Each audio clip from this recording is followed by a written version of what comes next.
Hey everyone, Matt Dollinger here for SI.com. With Paul George's grisly leg injury at the USA Basketball Showcase likely sidelining him for at least one full season, the Pacers suddenly find themselves in a state of peril.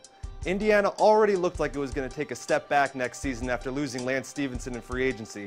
Now that step back is looking a lot more like a giant leap. With George injured, the Pacers are without their trump card. Indiana's offense ranked in the bottom third of the league last season with George and Stephenson. Imagine what it's going to look like without them. And the team's league-leading defense won't be the same without George checking opponents in his most talented wing night in and night out. But don't expect to see the Pacers blow things up from here.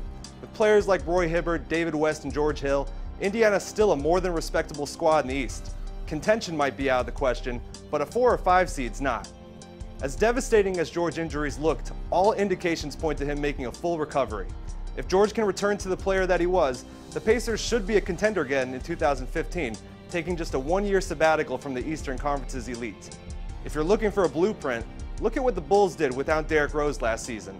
Chicago played all but 10 games without its best player, but thanks to a veteran roster and a proven defensive coach, much like the elements in place in Indiana, that team won 48 games and made the playoffs. Instead of tearing things down in Chicago, the Bulls stayed patient with Rose out and now stand as one of the favorites in the East with him healthy.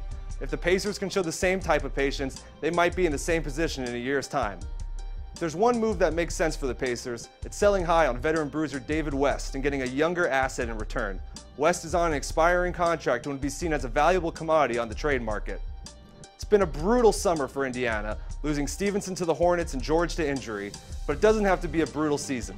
The Pacers are wise, they'll wait for George to heal rather than try and retool or rebuild in the meantime. For SI.com, I'm Matt Dollinger.